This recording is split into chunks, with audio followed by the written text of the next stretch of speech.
So I thought instead of going round and round in circles, I would just make a very quick video showing our OAuth 2 flow for Slack, and a little bit about us. So we Fusing.com is a workflow automation company, a little bit like Zapier. We're a startup, so we're pretty new kids on the block, but we've got a bunch of users using the platform. So if I go to, I can create a workflow just to send a Slack message. So we'll just do that.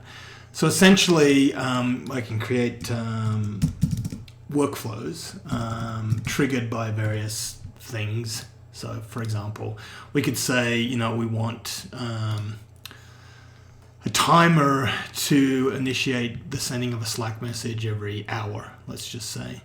And then we'd add a block excuse me, to actually send the Slack message. So I'll add a Slack block. So every hour this will send a Slack message. And then we need to actually authorize, have our user authorize through the OAuth 2 flow us to be able to use their account. So I'll just call this Slack 20. That's just a name we're going to assign, it can be anything here, to the what we call connectors, which are connections between our platform and APIs and apps that are external to our platform. So once I click here, it opens the OAuth 2 flow. And so you can see the request here for authorization. I'll authorize this. Once we authorize, then essentially everything that is dynamic down here, so it'll actually probe the Slack account to figure out what channel we want to send to. So I have a channel called some channel, and we'll say test message from Peter, something like that, and then we can use the emoji. We use squirrel, let's just say. And again, whenever you see that spinner, it means that we're going out using these credentials to actually grab the Slack information about this particular user for their account. So let me just test this, and then you should see a notification pop up saying that I received a message on that Slack channel. And we're not seeing it for some reason, so I'd love to know why. I am seeing it, so there you go. Test message from Peter. So there you go, I just didn't get a notification. Anyway, so let me just run the test again, and then I'll pop this window straight to the front so that you can see it come in.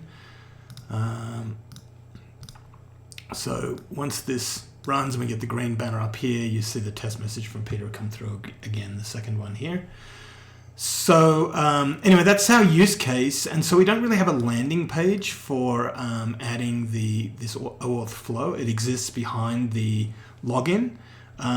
And each user can authorize, whatever accounts. So for example, I mentioned about connectors before. I'll just get out of this.